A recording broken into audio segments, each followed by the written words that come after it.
Tom Ford Mandarino di Amalfi fragrance review. Guys, awesome for tuning in. This is a unisex fragrance for men and for women, in my opinion. And should you consider this fragrance or not? Usually when people walk into a fragrance store, not every fragrance store, at least where I am in Germany, not every fragrance store carries this, but the little bit nicer fragrance stores, they usually have a Tom Ford counter. So if you are in a fragrance store and if you're at the Tom Ford counter, don't shy away from these blue bottles. I don't like all of them, but this one I did like. And that's why I'm gonna show you this fragrance today. So next up in part 2, we're gonna do a quick unboxing. I'll show you the presentation. In part 3, we're gonna discuss some facts about that fragrance, try to look up the perfumer, the different notes that are in the fragrance, and in part 4, summary and conclusion, I'm gonna give you a quick overview. How did I like the fragrance? What did I like about the fragrance? How was the longevity? And yeah, awesome you're here. Let's get rolling. Terrific, then let's have a closer look at Tom Ford's Mandarino di Amalfi.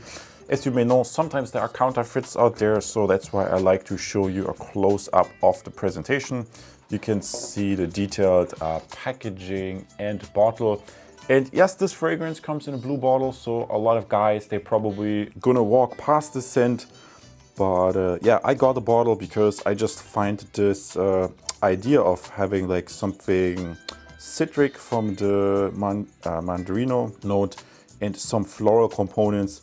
A lot of guys, they are put off by floral components, but yeah, I mean, if you consider that sometimes the oud fragrances are also balanced out with rose, so sometimes floral components in fragrances, they can even be usable for a guy. It's something different, so I like it to have different fragrances in my rotation.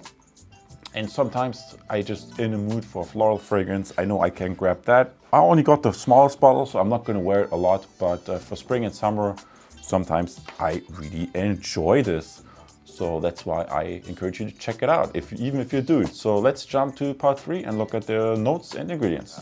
Solid, guys. Now let's jump to part 3. And I have sprayed something from the Tom Ford Mandarino di Amalfi on my tester. And for me personally, this fragrance is a little bit pushing the envelope. I think that's what I like it. I would have never imagined myself in the past to wear a floral fragrance, which is kind of interesting.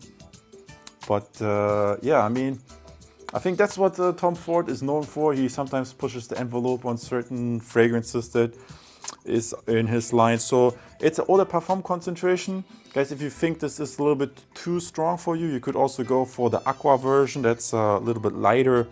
And it came out in 2014. The perfumer was Collis Becker. And I would describe this as citrusy, floral, fresh, and soft. Very soft fragrance. So the total opposite what probably the majority of people would imagine a man to smell like. And I think that's exactly why a lot of guys, they would never touch a floral fragrance. So if you don't like floral fragrances, you can just go right ahead and skip this.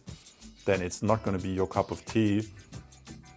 But if you like something that's maybe along the lines of the Dior Homme Cologne, then that's like definitely amped up because it has like so much more floral components in it. And it's also very, very soft. And I think the softness comes, let's look at the other side card with the notes. I think the softness comes from the musk. So let's say you have a very manly fragrance, then sometimes it's like a very manly musk with some other notes in there. This is like, it reminds me of this white musk from the Dior Homme Cologne somehow. Because the fragrance also has the softness, but this is way more floral than the Dior Homme Cologne. And I think this is gonna put a lot of guys off. A lot of guys are probably gonna be put off by these floral notes. But for me, I'm picturing myself on a vacation, guys. I'm serious. I really do enjoy it. Some people have criticized the longevity. I would be so sure. I think its longevity is totally okay, in my opinion, for the, maybe not for the price point, but for the genre. and you're also paying for the quality of the ingredients.